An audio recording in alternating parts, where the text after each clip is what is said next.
हरे कृष्णा, राधे राधे। नमस्कार दोस्तों, आप सभी को मोहिनी एकादशी व्रत की हार्दिक शुभकामनाएं। आज मोहिनी एकादशी का व्रत है। मोहिनी एकादशी का व्रत वैशाख मास के शुक्ल पक्ष की एकादशी को रखा जाता है। इस व्रत के महात्म्य के बारे में पद्म पुराण में बताया गया है कि इस व्रत को करने वाले व्रती के इस जन्म के साथ ही पूर्व जन्म के पापों से भी मुक्ति मिलती है। इस व्रत को करने वाले के लिए व्रत की कथा पढ़ना अथवा सुनना अनिवार्य होता है। तो आइए जानते हैं पद्म पुराण में बताई गई मोहिनी एकादशी की व्रत कथा विस्तार से। एक समय की बात है, युधिष्ठिर ने पूछा, हे जनार्दन, वैशाख मास के शुक्ल पक्ष की एकादशी किस नाम से जानी जाती है? उसका क्या फल होता है तथा उसके लिए कौन सी विधि है? युधिष्ठिर की बात सुनकर भगवान श्री कृष्ण बोले, महाराज, पूर्व काल में परम बुद्धिमान श्री रामचंद्र जी ने महर्षि वशिष्ठ से यही बात पूछी थी जिसे आज तुम मुझसे पूछ रहे हो। श्री राम ने कहा था, भगवान जो समस्त पापों का क्षय तथा सब प्रकार के दुखों का निवारण करने वाला उत्तम व्रत हो, मैं उसे सुनना चाहता हूँ। भगवान श्री राम की बात सुनकर वशिष्ठ जी बोले, श्री राम, तुमने बहुत ही उत्तम बात पूछी है। मनुष्य तुम्हारा नाम लेने से ही सब पापों से शुद्ध हो जाता है। तथापि लोगों के हित की इच्छा से मैं पवित्रों में पवित्र उत्तम व्रत का वर्णन करूंगा। वैशाख मास के शुक्ल पक्ष में जो एकादशी होती है उसका नाम मोहिनी है। वह सब पापों को हरने वाली और उत्तम है। उस व्रत के प्रभाव से मनुष्य मोह जाल तथा पातक समूह से छूट जाता है। सरस्वती नदी के रमणीय तट पर भद्रावती नाम की सुंदर नगरी है। वहाँ द्युतिमान नामक राजा, जो चंद्रवंश में उत्पन्न हुए थे, राज करते थे। उसी नगर में एक वैश्य रहता था जो धन्य धान्य से परिपूर्ण और समृद्धिशाली था। उसका नाम था धनपाल। वह सदा ही पुण्य कर्म में लगा रहता था। दूसरों के लिए पौसला, कुआं, मठ, बागीचा, पोखरा और घर बनवाया करता था। भगवान श्री विष्णु की भक्ति में उसका हार्दिक अनुराग था। वह सदा शांत रहता था। उसके 5 पुत्र थे, सुमना, द्युतिमान, मेधावी, सुकृत तथा धृष्ट बुद्धि। धृष्ट बुद्धि 5वां था। वह सदा बड़े बड़े पापों में ही लिप्त रहता था। जुए आदि दुर्व्यसनों में उसकी बड़ी आसक्ति थी। वह वेश्याओं से मिलने के लिए ललायित रहता था। उसकी बुद्धि न तो देवताओं के पूजन में लगती थी, न पितरों तथा ब्राह्मणों के सत्कार में। वह दुष्ट आत्मा अन्याय के मार्ग पर चलकर पिता का धन बर्बाद किया करता था। एक दिन वह वेश्या के गले में बाहें डाले चौराहे पर घूमता देखा गया। तब पिता ने यह देखकर उसे घर से निकाल दिया तथा बंधु बांधवों ने भी उसका परित्याग कर दिया।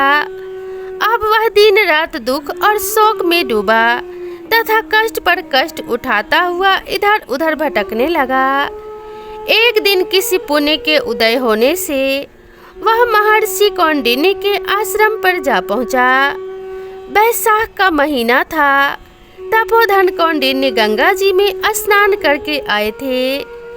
धृष्ट बुद्धि शोक के भार से पीड़ित हो मुनिवर कौंडिन्य के पास गया और हाथ जोड़ सामने खड़ा होकर बोला, ब्राह्मण द्विश्रेष्ठ, मुझ पर दया करके कोई ऐसा व्रत बताइए जिसके पुण्य के प्रभाव से मेरी मुक्ति हो।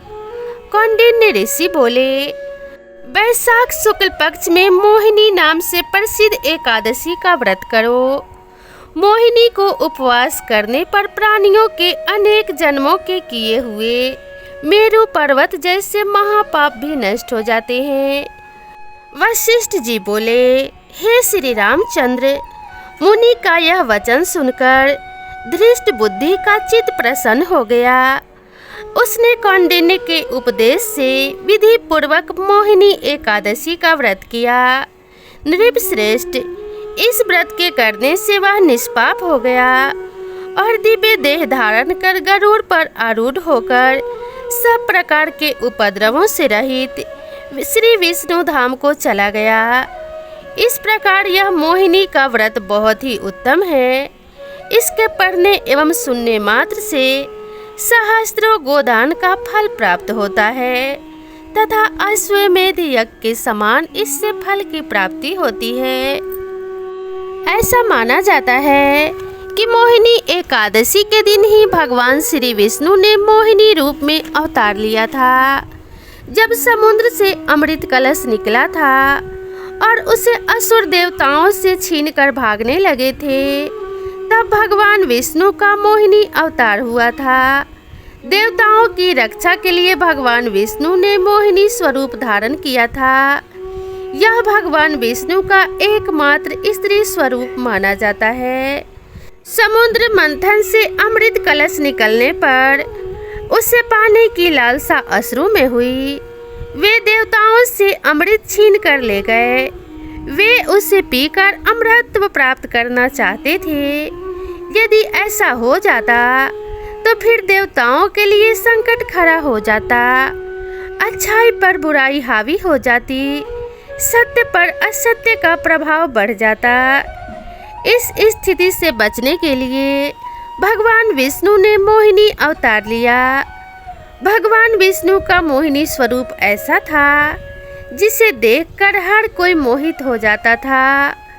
असुरों से अमृत कलश पुनः प्राप्त करने के लिए भगवान विष्णु ने मोहिनी स्वरूप में उनके पास गए। उनको देखकर सभी असुर उन पर मोहित हो गए। वे सभी अपना सुध बुध खो बैठे।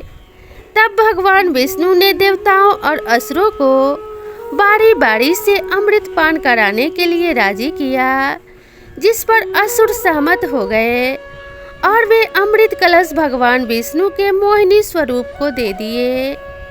तब भगवान विष्णु ने सबसे पहले देवताओं को अमृत का पान कराया। उस दौरान एक असुर देवताओं का स्वरूप धारण कर उनकी पंक्ति में शामिल होकर अमृत पान करने लगा, लेकिन उसे सूर्य एवं चंद्रदेव पहचान गए थे। भेद उजागर होने पर भगवान विष्णु ने अपने चक्र से उस असुर का सिर एवं धड़ अलग कर दिया। अमृत पान की वजह से वह मर नहीं सका और उसका सिर और धड़ जीवित रहा।